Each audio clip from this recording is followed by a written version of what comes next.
আসসালামু আলাইকুম। The time নিউজে আপনাদের স্বাগতম। সচিবালয়ে অফিস করলেন তারেক রহমান, রাজনৈতিক অঙ্গনে নতুন বার্তা।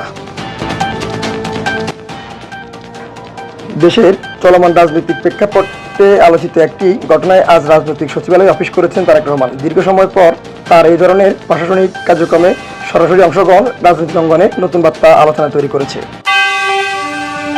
আজ সকাল থেকেই সচিবালয় এলাকায় নিরাপত্তা জোরদার করা হয়। দলীয় নেতাকর্মী ও গণমাধ্যম কর্মীদের উপস্থিতিতে একটি কর্মব্যস্ত পরিবেশ লক্ষ্য করা যায়।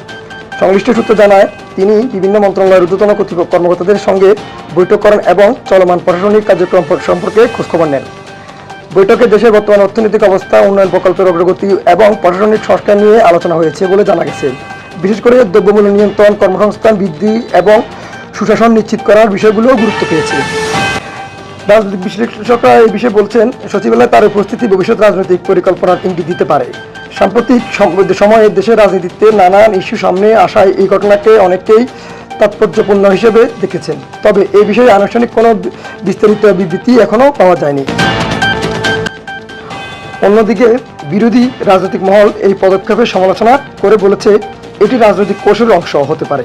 যদিও দলীয় সূত্র দাবি করছে এটি ছিল নিয়মিত প্রশাসনিক তদারকির অংশ। সব মিলিয়ে সচিবালয়ের আজকের এই উপস্থিতি দেশের রাজনৈতিক অঙ্গনে নতুন আলোচনা জন্ম দিয়েছে। পরবর্তী দিনগুলোতেও এই ঘটনার প্রভাব কাটাতে বিশ্বস্ত হয়, সেই দিকে এখন সবার নজর।